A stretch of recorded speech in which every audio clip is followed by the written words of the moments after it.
I want to tell you, Gorsuch, I want to tell you, Kavanaugh, you have released the whirlwind, and you will pay the price.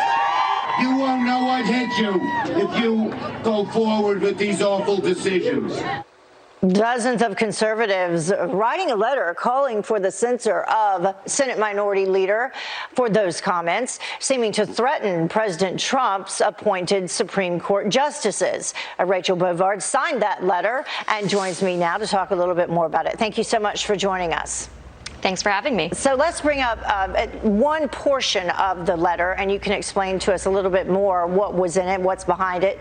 This part says, in America in 2020, it should be a permanent blot on Schumer's record. We therefore strongly support a resolution to censor Schumer on the Senate floor. So why did you think that you needed to do this?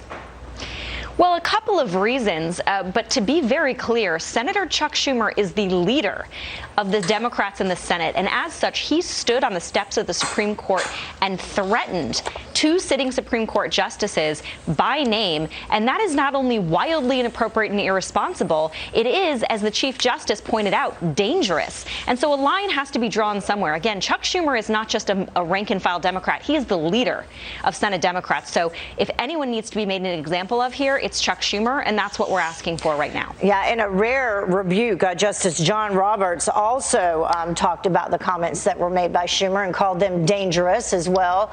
We had a constitutional attorney on at the beginning of the week, and she said that she thinks that they were possibly illegal.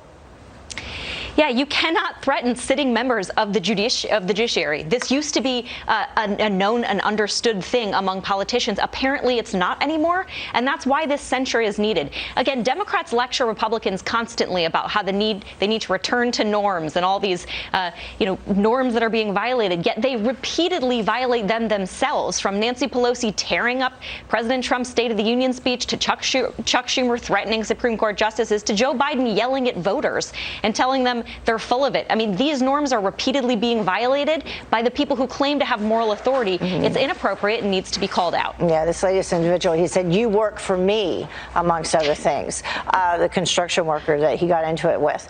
So where will this move from now? Where is it, and where does it go? Well, Senator Josh Hawley of Missouri has introduced a resolution to censure Senator Schumer on the Senate floor. It's up to Senator Mitch McConnell, who's the leader of the Republicans, to decide to bring that to the floor. But I think you're going to be hard-pressed to find a Republican senator who wouldn't support this because, again, it is so grossly out of line. And again, as the Chief Justice said, dangerous, not just for the two justices named, but for our democratic system at large. Yeah. Any timeline on it? Not yet. It's up to Mitch McConnell. All right. Rachel, thank you so much for joining us. We appreciate it. Thank you. All right. We'll continue to follow it for sure. Well,